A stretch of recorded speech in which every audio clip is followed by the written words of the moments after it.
الله أكبر الله أكبر الله أكبر لا إله إلا الله. الله أكبر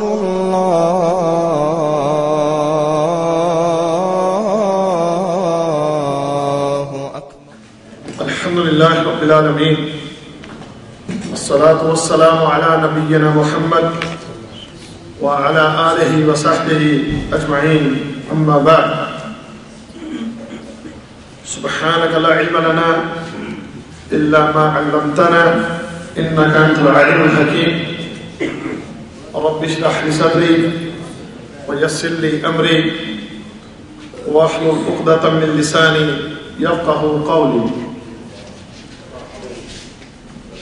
قال الله تبارك وتعالى في القرآن الحكيم أعوذ بالله من الشيطان الرجيم وما هذه الحياة الدنيا إلا لهو ولعب وإن الدار الآخرة لهي الحيوان لو كانوا يعلمون. عزیز دوستو اور بھائیوں، آج کا یہ انسان اس دنیا کو سب کچھ، اپنا سب سے قیمتی سرمایہ، اپنے لیے سب سے زیادہ قیمتی لمحات اور اپنے لیے سب سے زیادہ قیمتی چیز اسے سمجھے بیٹھا ہے. آج جس انسان کو دیکھو الا ماشاء اللہ، جسے اللہ تعالیٰ نے ہدایت دی ہے، اس کے علاوہ ہر انسان، ہر آدمی اس دنیا کو اپنے لیے سب سے بڑی نعمت سمجھتا ہے. اس دنیا کی زندگی کو اپنے لیے بہت ہی قیمتی ترین چیز سمجھتا ہے. اسی لیے اس دنیا کی زندگی کو بنانے کے لیے، اس دنیا کی زندگی کو بہتر کرنے کے لیے، اس دنیا کی زندگی کو سنوارنے کے لیے یہ انسان دن رات محنت کرتا ہے اور خوب محنت کرتا ہے. اس کے لیے اسے جتنا زور لگانا پڑے، جتنی زیادہ اس کو محنت کرنا پڑے، جتنا زیادہ اس کو ہارڈ ورک کرنا پڑے تو ذرا برابر سستی نہیں کرتا، خوب محنت کرتا ہے، خوب کوشش کرتا ہے. کیونکہ اس کی نظر میں یہ دنیا کی زندگی بڑی قیمتی ہے. یہ زندگی کے یہ لمحات اور یہ دنیا، اس کا بنانا، اس کا سنوارنا، اس کو بہتر کرنا اس کے لیے بہت ہی اہمیت کا حامل. جبکہ اللہ تعالیٰ اس دنیا کی زندگی کے بارے میں جو ارشاد فرما رہے ہیں کہ اللہ تعالیٰ نے ارشاد فرمایا کہ وما هذه الحیات الدنیا الا لهو ولعب، کہ یہ جو دنیا کی زندگی ہے یہ تو ایک کھیل تماشا ہے، یہ تو کچھ بھی نہیں. یہ جو تمہیں بڑی قیمتی نظر آتی ہے، یہ جس سے تم دل لگائے بیٹھے ہو، یہ جس سے تم بڑا پیار کر رہے ہو، اللہ رب بنانے والا، دنیا کو بنانے والا، دنیا کو تخلیق کرنے والا، جس نے دنیا کو بنایا وہ کہتا ہے، وہ فرماتا ہے یہ دنیا جو میں نے بنائی ہے اس کی حقیقت، اس کی اصلیت یہ ہے کہ یہ بس ایک کھیل تماشا ہے، کچھ بھی نہیں. یہ جو تمہیں چمکتی دمکتی کشش رکھتی اپنی طرف قائل مائل کرتی ہوئی یہ دنیا، اس کی حقیقت فرمایا کہ یہ کچھ بھی نہیں سوائے کھیل تماشے. اور ایک اور جگہ پر اللہ رب العزت ارشاد فرماتے ہیں سورۃ الحدید کے اندر، سورۃ الحدید اور اس کی آیت نمبر 20 ہے. اللہ تعالیٰ نے ارشاد فرمایا کہ اعلموا انما الحیات الدنیا لعب و لہو، لوگوں جان لو دنیا کو بنانے والا، دنیا کو تخلیق کرنے والا خالق و مالک لوگوں تمہیں خبر دے رہا. لوگوں جانو، علمو، جان لو، سن لو، پڑھ لو، ذہنوں میں بٹھا لو. میں یہ چاہوں گا، میری کوشش تو ویسے ہر درس میں یہ ہوتی ہے کہ بات جو بھی ہم کریں بھائیوں کو، بھائیوں کے دلوں میں اتار دیں، بات کو بھائیوں کو سمجھ میں آ جائے بات، تاکہ یہ جو ہم سستی، تساہل، دین سے اعراض، رب سے دور، خالق مالک سے دور رہ کے جو زندگی بسر کر رہے ہیں، ہم اپنی یہ سستیاں، یہ اپنا تساہل ترک کر دیں اور اپنے رب کی طرف پلٹ آئیں.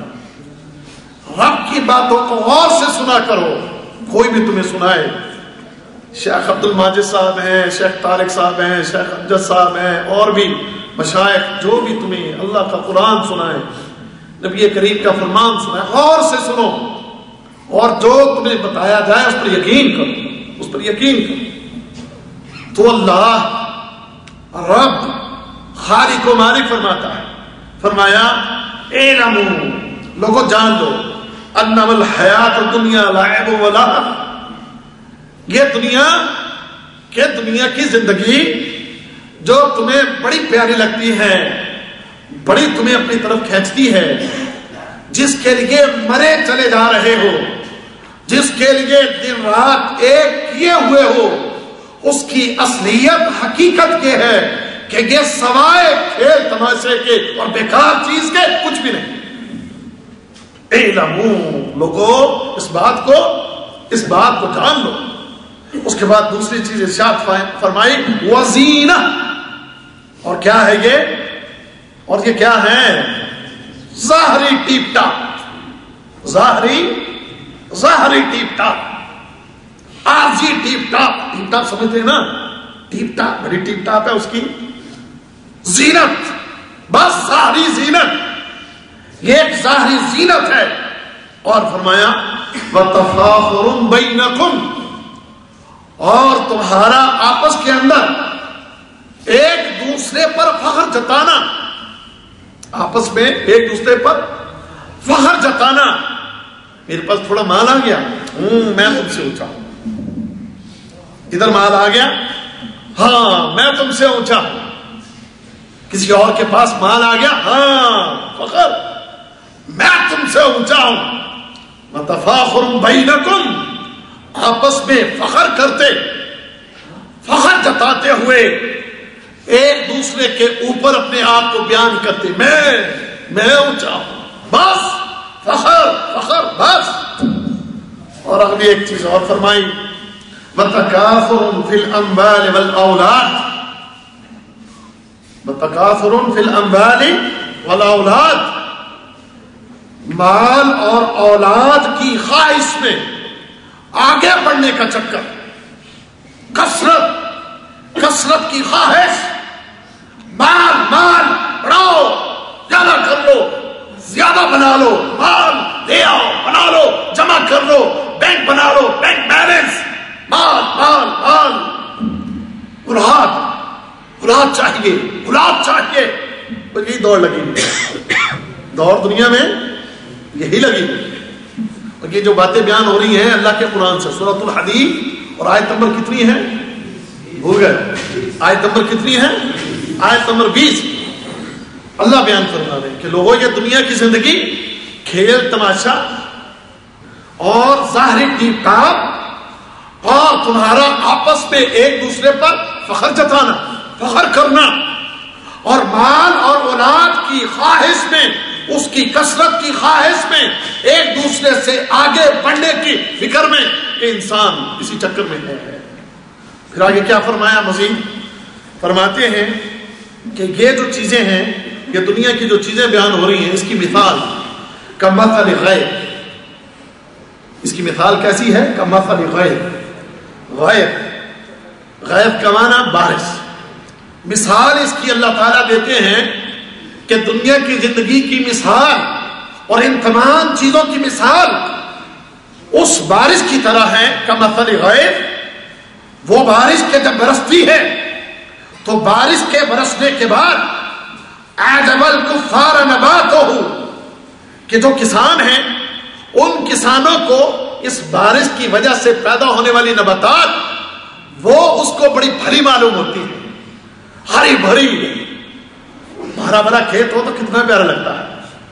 کسان جانتے ہوں گے جن کا تعلق کسانوں کے ساتھ ہے، دیہاتوں کے ساتھ جن کا تعلق ہے، جب وہ بارش برسنے کے بعد کھیتیاں اگی دیکھتا ہے، ہری بھری کھیتی کو دیکھتا ہے، تو ہری بھری کھیتی کسانوں کو ہی نہیں بلکہ جو بھی کوئی دیکھے تو بڑی بھری معلوم ہوتی ہے، وہ کسانوں کو تو زیادہ معلوم ہوگی کہ جنہوں نے اس پر محنت کوشش کی، بارش برسی اور کھیت جو ہے وہ ہرے بھرے ہو گئے۔ تو فرمایا کہ اس کی نباتات کسان کو بارش برسنے کے بعد وہ ہرے بھرے کھیت اس کو بڑے بھلے معلوم ہوتے ہیں۔ پھر فرمایا ثم یہید، اس کے بعد یہ فصل جو ہے یہ پک جاتی ہے، اس کے بعد یہ فصل پک جاتی ہے، فتراہ مصفرا، پھر اس کے بعد کیا ہے کہ تم اس کو دیکھتے ہو کہ یہ زرد ہو گئی۔ کھیتی جب پک جاتی ہے تو ہری بھری کھیتی اس کے بعد کون سی شکل اختیار کرتی ہے؟ جب پکے تو پکنے کے بعد اس کا رنگ جو ہے وہ تبدیل ہو جاتا ہے، وہ زرد ہو جاتی ہے۔ فرمایا وہ جو ہے وہ اس وقت پیلا رنگ، آپ جانتے ہیں نا جب کھیتی جو پک جاتی ہے اس کا رنگ کس قسم کا ہوتا ہے؟ پیلا رنگ ہوتا ہے، پیلا رنگ اس کا ہو جاتا ہے، پیلا رنگ اختیار کر لیتی ہیں کھیتیاں۔ تو فرمایا ثم یکون حطاما، پھر اس کا اگلا مرحلہ کیا ہوتا ہے؟ اگلا مرحلہ کہ وہ کھیتی پھر اس کے بعد چورا ہو جاتی ہے۔ ہری بھری کھیتیاں، ہرے بھرے کھیت، ہری بھری فصلیں، یہ تمہیں بھلی معلوم ہوتی کھیتیاں، اس کے بعد اس کا پکنا، اس کا پیلا رنگ اختیار کرنا، پھر چورا ہو جانا، ختم ہو جانا، یہی مثال اس زندگی کی ہے، اس دنیا کی ہے کہ یہ دنیا جو آج تمہیں بڑی بھلی معلوم ہوتی ہے، بڑی کشش، بڑی چمک دمک، بڑی اٹریکشن، بڑی موج مستی، بڑی انجوائمنٹ، بڑا لطف، بڑا دھوم دھمکے کے ساتھ انجوائے کرتے ہوئے زندگیاں بسر کرنا، یہ تمہیں بڑا بھلا معلوم ہوتا ہے، لیکن اس دنیا کی حقیقت اس کھیتی کی مانند ہے کہ یہ اسی کھیتی کی طرح ایک دن بالکل ختم ہو جائے گی، چورا ہو جائے گی۔ یہ دنیا کیا ہو جائے گی؟ چورا ہو جائے گی، ختم۔ کل من علیہا فان، سورۃ الرحمن میں اللہ کیا فرماتے ہیں؟ کل من علیہا فان، فنا۔ یہ تجھے دنیا میں نظر آتے ہوئے، یہ تجھے بڑے بڑے پہاڑ، یہ زمینیں، یہ آسمان اور زمینوں پر قائم کردہ بستیاں، اونچی اونچی بلڈنگیں، بہترین سڑکیں، زبردست گاڑیاں، تیرے پاس مال و دولت کی فراواریاں، سونے چاندی کے ڈھیر، مال، ڈالر، یورو، روپیہ، یہ ساری دولتیں، یہ تیرے پاس کھیت اور کھلیان، ہر چیز فنا، ختم، اور تیرا اپنا یہ جسم، یہ باڈی، یہ وجود، دیکھتی ہوئی آنکھیں، سنتے ہوئے کان، اڑتے ہوئے قدم، حرکت کرتے ہوئے ہاتھ، دھڑکتے ہوئے دل اور سوچتے ہوئے دماغ، ہر چیز ٹھس، ختم، ہر چیز ختم۔ یہ ہے دنیا، یہ ہے وہ دنیا، عارضی بالکل ختم ہو جانے والی، بظاہر ایک وقت بڑی اٹریکشن، بڑی چمک دمک، بڑا انجوائے کرتا ہے انسان اس کو، اور اس کی انجوائمنٹ میں ایسا لگتا ہے، ایسا اس کے اندر جو ہے محو ہو جاتا ہے، ایسا اس کے اندر کھو جاتا ہے، ایسا اس دنیا کی موج مستی میں لگ جاتا ہے کہ اپنے خالق و مالک کو اس دنیا کی چمک دمک کی وجہ سے بھول جاتا ہے۔ کیا ظلم ہے، کیا ظلم ہے اس انسان کا، کیا ظلم ہے۔ میں آج ایک خبر پڑھ رہا تھا، میرے پاکستان کے حوالے سے میں جانتا ہوں کہ دنیا بڑی وقت بے قرار ہوتی ہے کہ ہم یونان کا ویزا ہمیں چاہیے، یونان، کیونکہ یونان میں پہنچ جاؤں گا تو پھر اس کے بعد میرے لیے آگے یورپ کے دیگر ملکوں کے اندر جانا میرے لیے آسان ہو جائے گا۔ اب اس دنیا کے لیے دنیا کے حصول کے لیے ان ملکوں کی طرف سفر کرتا ہے، پیسہ خرچ کرتا ہے، ایجنٹ پیسے مانگتے ہیں. ویزا اگر یونان کا لینا ہو 15 لاکھ 20 لاکھ، سعودی عرب کا ویزا 2 4 5 لاکھ روپے ملتا ہے، اور یونان کا ویزا لینا ہو تو 15 سے 20 لاکھ روپے ایجنٹ لیتا ہے. اب ہمارے حضرات، ہمارے لوگ اس ویزے کے حصول کے لیے ادھار اٹھاتے ہیں. ایک زمینیں ہو تو زمینیں بیچتے ہیں، گھر میں زیور پڑے ہو تو زیور بیچتے ہیں، لوگوں سے سود پر پیسہ لینا ہو تو سود پر پیسہ لیتے ہیں، اپنی گردنیں پھنسواتے ہیں. سود پر پیسہ لے کے یونان جانا ہے، یونان، تاکہ آگے اس سے ہمیں یورپ کا ویزا مل جائے، ہم یورپ کی طرف نکل جائیں. پیسہ، دنیا، مال، دولت، جائیداد، بات، یہ مطمع نظر. اس کے لیے جب پڑھ رہا تھا انہوں نے کہا یونان، دا کیپٹل سٹی آف یونان، ایتھنز، اس کا جو کیپٹل سٹی ہے دارالخلافہ، اس شہر کا نام ایتھنز. اس ایتھنز کے اندر 3 لاکھ مسلمان ہیں. کتنے مسلمان ہیں؟ 3 لاکھ مسلمان وہاں پر رہتے ہیں. ان 3 لاکھ مسلمانوں کے لیے اس شہر میں، اس ایتھنز کے اندر، وہاں پر ان 3 لاکھ مسلمانوں کے لیے ایک انچ جگہ نماز پڑھنے کے لیے اس کی اجازت نہیں کہ وہاں پر وہ کوئی مسجد بنا سکے یا وہاں پر کوئی نماز پڑھ سکے. Athens, I want to go Athens. جانا ہے مجھے یورپ جانا ہے. دین کا بیڑا غرق ہوتا ہے، نو پرابلم، اور نمازیں پڑھی ہوئی ہم نے خیر ہے. پیسہ چاہیے، پیسہ، عورت، مال، یہ چاہیے.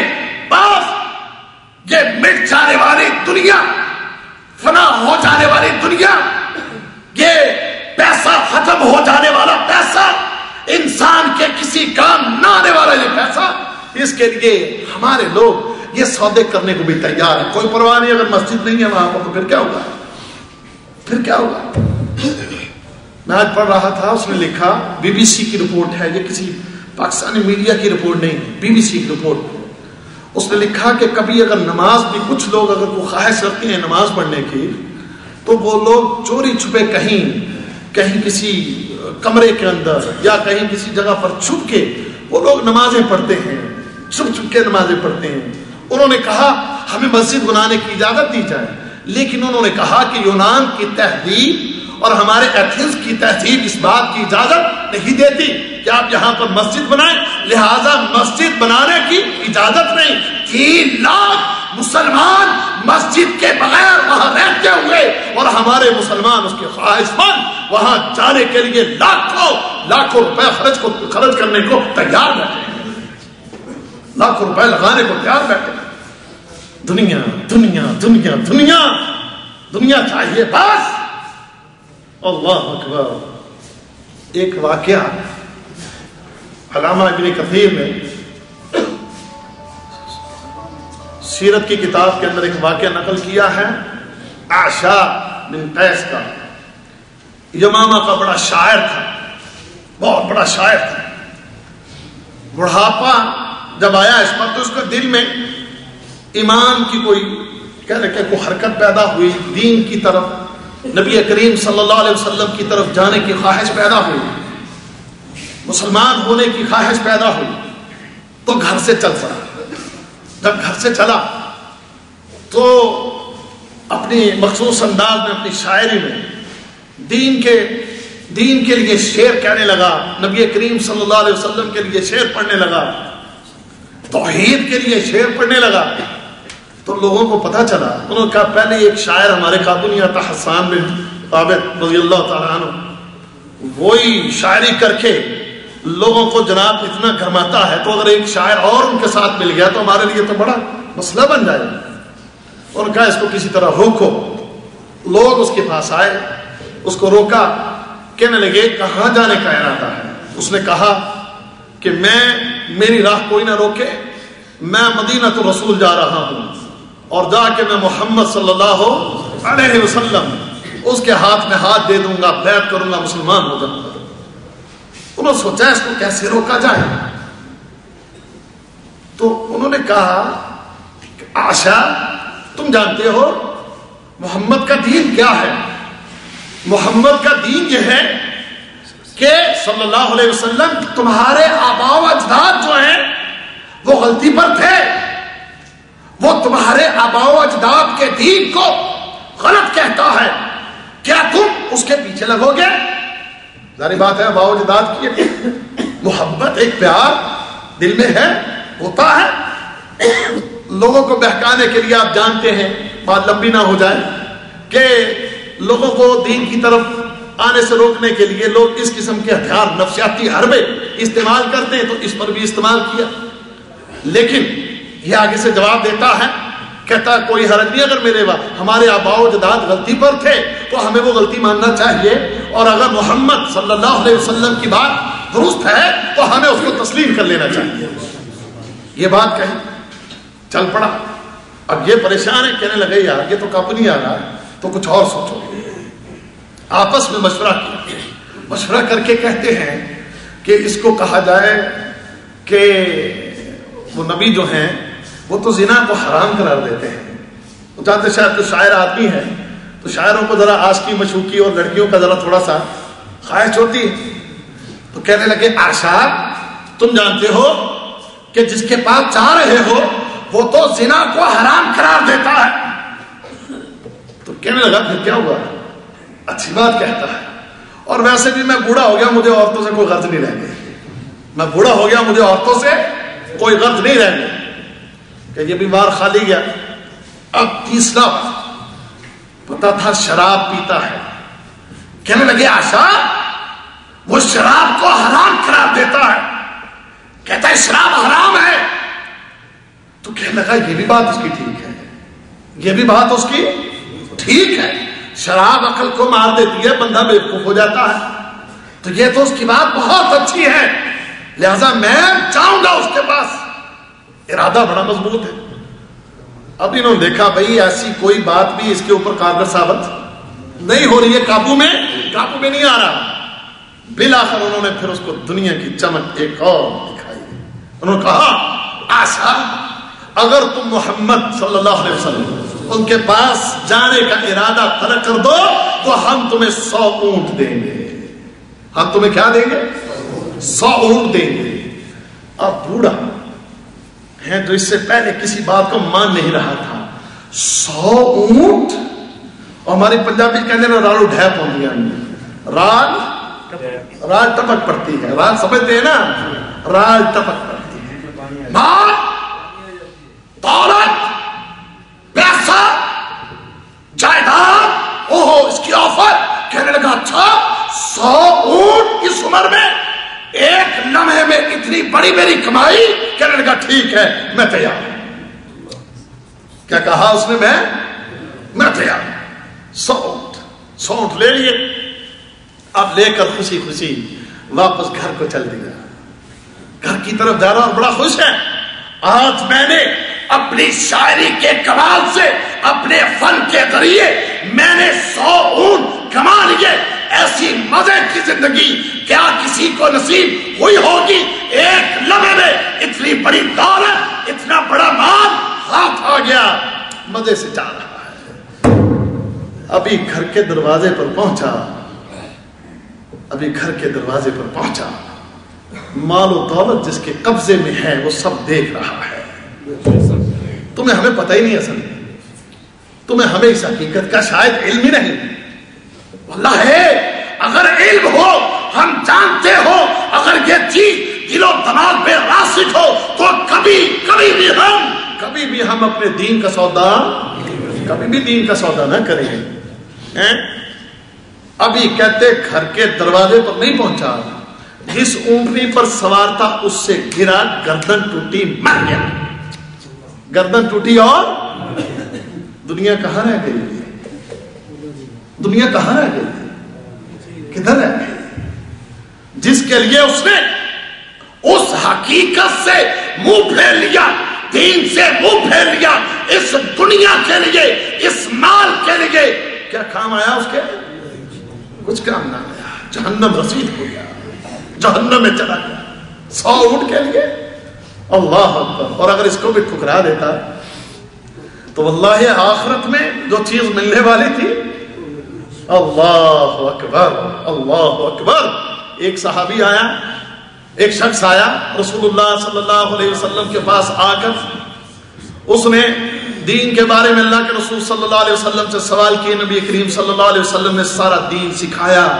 اس نے سب کچھ پوچھا اور اٹھا، کہنے لگا یہ جو کچھ میں نے آپ سے سیکھا ہے ساری زندگی اسی پر عمل کروں گا، اور اپنے پیچھے جا کر لوگوں کو بھی اس کی، ان کو بھی میں نصیحت کروں گا، ان کو بھی یہی تبلیغ کروں گا. اٹھا، سواری پر چڑھا، ابھی واپس پلٹا ہی ہے تو جب تھوڑا سواری اس کی چلی تو اس سے گرا اور گر کر اس کی گردن ٹوٹ گئی.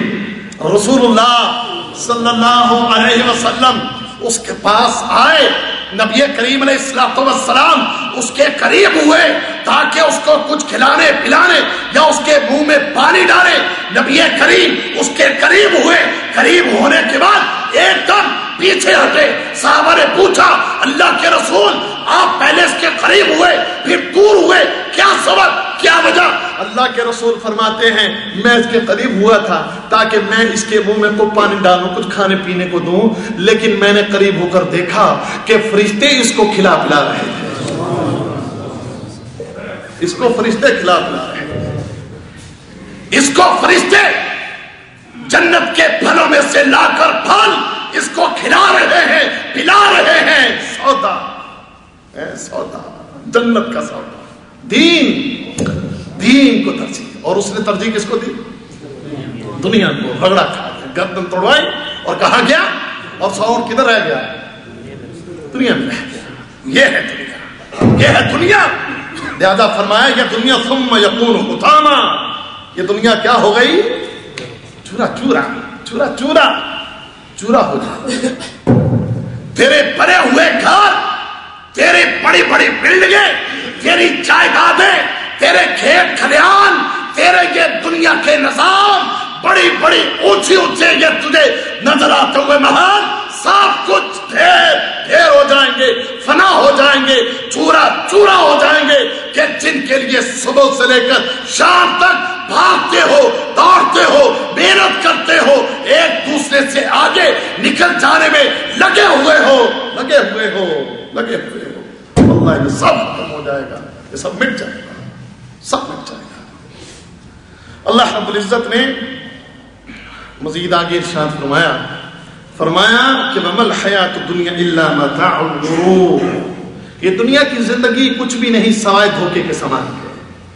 یہ دنیا کی زندگی کچھ بھی نہیں سوائے دھوکے کے سامان کے، کچھ بھی نہیں ہے. اللهم صل وسلم وبارك على سيدنا محمد وعلى